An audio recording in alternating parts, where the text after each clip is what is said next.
today discuss about paramagnetic substances. Paramagnetic substances that develop magnetism in the direction of magnetic field. When paramagnetic substances placed in the external magnetic field, in the paramagnetic substance, magnetic moment develop in the direction of external field. Then they attract to magnet. It means अगर अपन variable magnetic field में paramagnetic substance को placed कर रहे हैं तो weak magnetic field से strong magnetic field की ओर क्या करते हैं, ये मूव करते हैं. Example of paramagnetic substances is aluminium, manganese, calcium, sodium etcetera. Explanation of paramagnetism. It means in paramagnet substance में जो मैग्नेटिज्म डेवलप हो रहा है इसका कॉज क्या है. In the paramagnetic substances, magnetic moment present in the unpaired electron. तो इसके अंदर जो नंबर ऑफ इलेक्ट्रॉन्स होते हैं, फ्री इलेक्ट्रॉन्स हैं, वो कितने हैं, इवन नंबर्स में होते हैं, ऑड नंबर्स में. तो ऑड नंबर्स में जब इलेक्ट्रॉन्स हैं तो एक अनपेयर्ड इलेक्ट्रॉन्स रह जाता है.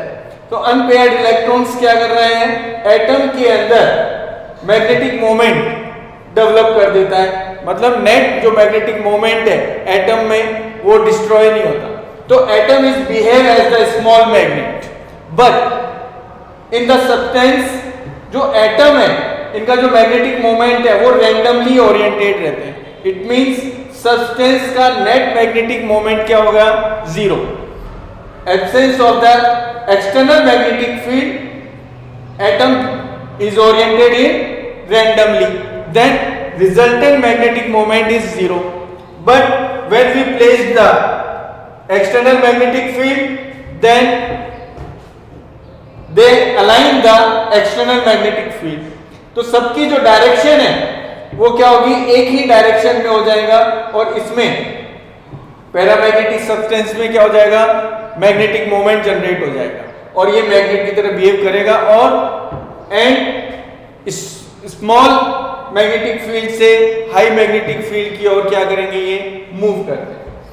अब मैग्नेटिक पैरामैग्नेटिक बार को जब अपन मैग्नेटिक फील्ड में प्लेस करते हैं तो उसके इनसाइड के अंदर मैग्नेटिक फील्ड लाइंस इंक्रीज हो जाती है.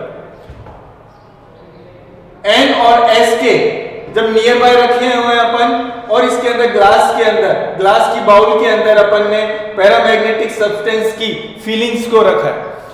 देन ये वीक से अब इधर एन के इधर और एस के राइट हैंड साइड के अंदर यहाँ पे वीक मैग्नेटिक फील्ड है. तो ये वीक मैग्नेटिक फील्ड से स्ट्रॉन्ग मैग्नेटिक फील्ड की ओर क्या कर रहे हैं, मूव करेंगे.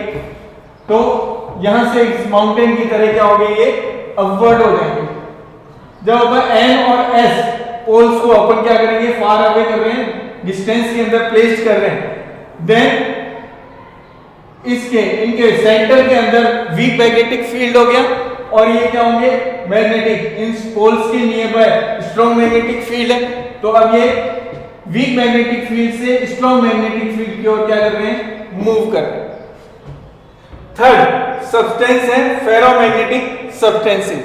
फेरोमैग्नेटिक सब्सटेंस में जो भी प्रॉपर्टीज है वो बिल्कुल same as the paramagnetic substance में, बट ये स्ट्रांगली अट्रैक्ट हो रहे हैं और जो बिहेव है इनका वो भी कैसा होगा, स्ट्रांगली.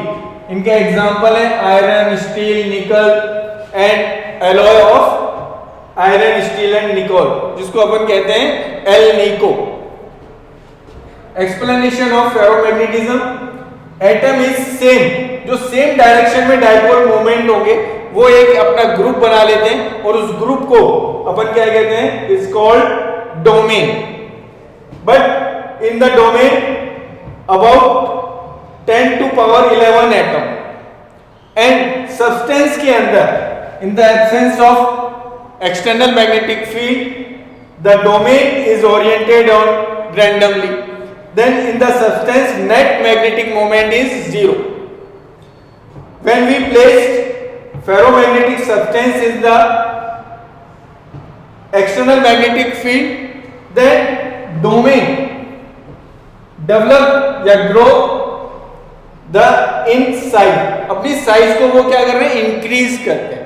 तो जो सेम साइज वाला जो डोमेन होगा उसकी साइज सबसे ज्यादा हो जाएगी और अपोजिट डायरेक्शन वाले की साइज क्या हो जाएगी, स्मॉल हो जाएगी। तो ये डोमेन एक दूसरे के मैग्नेटिक मोमेंट को डिस्ट्रॉय नहीं कर पाते, तो सब्सटेंस के अंदर मैग्नेटिक मोमेंट जनरेट हो जाता है और ये मैग्नेट की तरह बिहेव करने लग जाता है। ठीक है। सेकंड, अब स्ट्रॉन्ग मैग्नेटिक फील्ड के अंदर अगर अपन प्लेस्ड कर रहे हैं फेरोमैग्नेटिक सब्सटेंस को, तो ये क्या हो जाएंगे, इसमें टॉर्क जनरेट होगा। तो टॉर्क जनरेट होने से सारे domains, all domains are align the external magnetic field, तो एक्सटर्नल मैग्नेटिक फील्ड की डायरेक्शन में अलाइन हो जाएगा और ये क्या किसमें कन्वर्ट हो जाता है, परमानेंट मैग्नेट में कन्वर्ट हो जाता है। सेकेंड डायग्राम के अंदर तो जब अपन मैग्नेटिक फील्ड रिमूव कर रहे हैं तो ये वापस किसमें हो जाता है, एक जर्नल आयरन बार की तरह बिहेव करने लग जाएगा। बट जब मैग्नेटिक फील्ड को अपन रिमूव कर रहे हैं तो इस सब्सटेंस के अंदर मैग्नेटिक मोमेंट डिस्ट्रॉय नहीं होता और ये किसकी तरह बिहेव करेगा, परमानेंट मैग्नेट की तरह बिहेव करेगा। We discuss Curie law and Curie temperature. In the permanent paramagnetic material, susceptibility of paramagnetic material is directly proportional, inversely proportional to 1 upon T. Is susceptibility of material is directly, जब अपन proportional sign हटा रहे हैं तो क्या आ गया, C upon T. C is the Curie constant and this equation is called Curie law. ठीक है। In the ferromagnetic material, susceptibility of ferromagnetic material is depend on the C by T minus Tc. Tc is the Curie temperature. तो paramagnetic material की जो susceptibility है वो C upon T पे depend करती है एंड फेरामैग्नेटिक मटेरियल की जो सस्पेक्टिबिलिटी है वो C upon T minus Tc पे डिपेंड करती है। क्यूरी टेम्परेचर क्या है, अब फेरोमैग्नेटिक मटेरियल्स को जब अपन टेम्परेचर गिवन करते हैं तो जो उनमें जो डोमेन है, जो ग्रुप्स के अंदर जो डोमेन्स बने हुए हैं वो क्या होते हैं, डिस्ट्रॉय हो जाते हैं और वो किसमें कन्वर्ट हो गए, ferromagnetism is converted into paramagnetic. ठीक है। तो जिस टेम्परेचर में फेरामैग्नेटिक जो सब्सटेंस है पैरामैग्नेटिक सब्सटेंस में कन्वर्ट हो जाता है उस पर्टिकुलर टेम्परेचर को क्यूरी टेम्परेचर कॉल करते हैं। ठीक है। अब जब अगेन अपन वापस उसको ठंडा कर रहे हैं, कोल्ड कर रहे हैं, तो उसी टेम्परेचर पे again paramagnetic substance is converted into फेरामैग्नेटिक material. ठीक है। तो उस जो टेम्परेचर है, पर्टिकुलर टेम्परेचर है, उसको अपन किसको डिनोट करते हैं, क्यूरी टेम्परेचर। नेक्स्ट है हिस्टेरेसिस कर्व। हिस्टेरेसिस कर्व है relation between B and H। अब किसी भी मैग्नेटिक सब्सटेंस को, पैरामैग्नेटिक या फेरोमैग्नेटिक सब्सटेंस को जब अपन सोलेनोइड के मैग्नेटिक फील्ड के अंदर प्लेस्ड करते हैं तो उसके अंदर मैग्नेटिक या मैग्नेट जनरेट होता है। तो मैग्नेटिक जो जनरेट हो रहा है ये मैग्नेटाइजिंग फील्ड है और ये क्या हो गया, मैग्नेटिक फील्ड। तो मैग्नेटिक फील्ड और मैग्नेटाइजिंग फील्ड में बिटवीन जो रिलेशन होता है उसकी अपन स्टडी करेंगे। व्हेन H को इंक्रीज कर रहे हैं, H को जब अपन इंक्रीज कर रहे हैं तो उस मटेरियल में जो सोलेनोइड के मैग्नेटिक फील्ड में प्लेस्ड है उसमें मैग्नेटिज्म जनरेट होता है। तो उसमें जब जनरेट हो रहा है मैग्नेटिज्म तो वो जो राइज हो रहा है उसके अंदर जीरो से मैग्नेटिज्म राइज हो रहा है और अपन को कौन सा कर्व मिलेगा, जब अपन उसकी रीडिंग अपन नोट करते जाएंगे तो OAB कर्व अपन को मिला और एट द पॉइंट B वो टोटल कन्वर्टेड इनटू मैग्नेट। तो इसमें अपन को B पॉइंट पे एक सैचुरेशन पॉइंट मिल गया। फिर अपन फर्दर जब अपन H को इंक्रीज कर रहे हैं तो उस मटेरियल में मैग्नेट जनरेट नहीं होगा क्योंकि वो टोटल मैग्नेट में कन्वर्ट हो गया।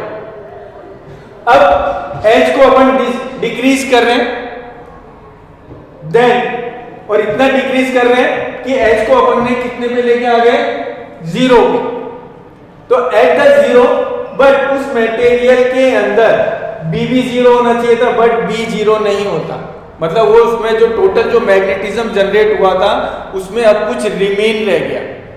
ठीक है, तो उस पॉइंट को ये जो अपने पास में कर्व क्या मिला, BC कर्व मिलेगा और OC जो ये वैल्यू है, इस वैल्यू को अपन कहते हैं रिटेंटिविटी।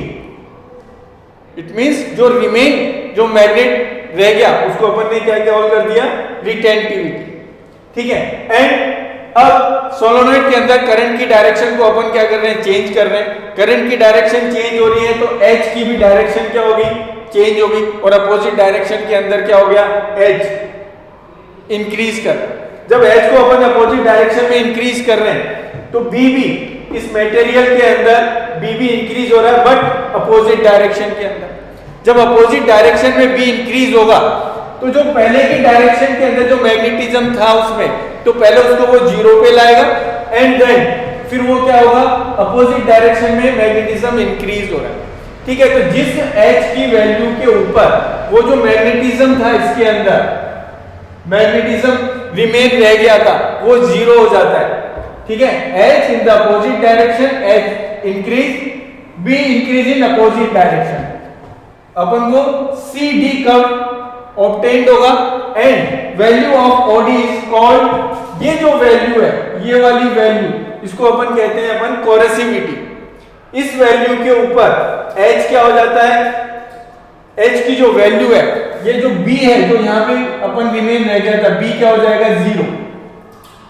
इस पॉइंट के ऊपर B इक्वल्स टू जीरो होता है और H की जो वैल्यू होगी, value is H is called कोरेसिविटी।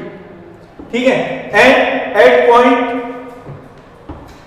E, अब इस E पॉइंट के ऊपर again obtain the saturation point. वापस जब अपन H को इंक्रीज करते हैं उस मटेरियल के अंदर वो क्या हो गया, टोटल मैग्नेट में कन्वर्ट हो गया but opposite direction, opposite direction में मैग्नेट में कन्वर्ट हो गया। तो अब वापस जब अपन इसको डिक्रीज कर रहे हैं अपन को कर्व मिला, EF कर्व मिलेगा, ये वैल्यू हो गई अपोजिट डायरेक्शन में रिटेंटिविटी। फिर वापस अपन ने अगेन इनिशियल जो करंट की डायरेक्शन थी उसी करंट का डायरेक्शन के अंदर अपन करंट फ्लो कराएंगे तो वापस इसमें अपने पास में H जो इनिशियल जो अपने पास में डायरेक्शन थी उसी डायरेक्शन में H इंक्रीज करा रहे हैं और अपन को वापस ये लूप मिल गया। तो ये कंप्लीट जो लूप मिला है अपन को B C D E F G B, ये जो क्लोज लूप है इसको अपन क्या कॉल करते हैं, hysteresis loop. It means hysteresis means होता है जो B है इसके अंदर, जो मटेरियल के अंदर जो मैग्नेटिक फील्ड है वो H के अलोंग चलता है, उसके पीछे पीछे चल रहा है। ठीक है, इसको अपन क्या कॉल करते हैं, हिस्टैरिसीस। ठीक है, अब ये जो अपन ने हिस्टैरिसीस लूप बनाई ये अपन यूज कहां करते हैं, ये अपन यूज करते हैं परमानेंट मैग्नेट और इलेक्ट्रोमैग्नेट के अंदर अपन कौन से मटेरियल को यूज करें। तो अब हिस्टैरिसीस, अब परमानेंट मैग्नेट के अंदर क्या हो रहा है, हाई रिटेंटिविटी और हाई कोरेसिविटी। ये देखिए, तो स्टील को अपन इसमें यूज करेंगे, परमानेंट मैग्नेट बनाने में यूज करेंगे, तो इसकी रिटेंटिविटी भी हाई है और कोरेसिविटी भी हाई है। इट मींस अगर स्टील को अपन मैग्नेट में कन्वर्ट कर देते हैं तो उसका जो मैग्नेट है वो इजीली डिस्ट्रॉय नहीं होगा। इट मींस कोरेसिविटी क्या हो गई, हाई होगी। But in the electromagnet high retentivity and low coercivity. It means electromagnet में क्या किया अपन ने, स्विच ऑन किया, वो फास्टली मैग्नेट में कन्वर्ट हो गया, और जैसे ही अपन ने स्विच ऑफ किया उसमें मैग्नेट क्या हो गया, फास्टली डिस्ट्रॉय हो गया। तो कोरेसिविटी, सॉफ्ट आयरन का जो हिस्टैरिसीस कर्व बनता है वो इस तरह से बनेगा। ठीक है, और स्टील का जो हिस्टैरिसीस लूप बनता है वो इस तरह से बनता है। तो स्टील की कोरेसिविटी हाई है, रिटेंटिविटी भी हाई है, बट आयरन जो है अपने पास में उसकी रिटेंटिविटी हाई होती है, कोरेसिविटी लो होती है। तो iron is used in the electromagnet and steel is used to permanent magnet. Okay students.